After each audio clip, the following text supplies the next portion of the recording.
Quando hanno fatto gli accordi con l'Albania, la sinistra italiana ci derideva, anzi hanno quasi denunciato gli accordi Italia-Albania in Europa. Ebbene, non soltanto Giorgia Meloni aveva ragione in quegli accordi con l'Albania, ma addirittura è diventato un modello per l'Europa. All'interno di questo provvedimento sui rimpatri, l'accordo Italia-Albania, ovvero gli hub nei paesi terzi, è diventato un modello che tutti i paesi possono seguire.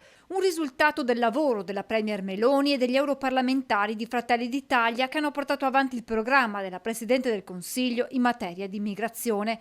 Così l'onorevole Loperfido legge il nuovo regolamento europeo sui rimpatri degli stranieri irregolari nell'Unione, partendo proprio da quanto fatto dal governo italiano. E viene incontro a quelle esigenze dei cittadini e dei sindaci che non ne potevano più di vedere bighellonare richiedenti asilo per le strade. Perché? Perché d'ora in poi, quando ci sarà un provvedimento di rimpatrio, sia esso in Italia o in Olanda o in Germania, è un provvedimento di rimpatrio europeo, quindi vale per tutti. E gli stati possono rimpatriarli anche negli hub terzi, come nel caso di Italia-Albania.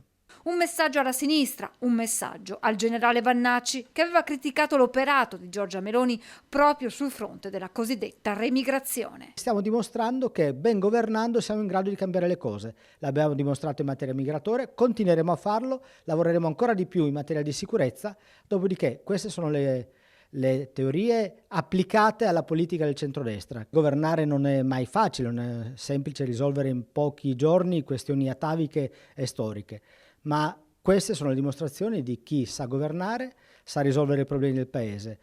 Non è con il populismo, lo lasciamo ad altri, noi continuiamo a governare nel segno di Giorgia Meloni.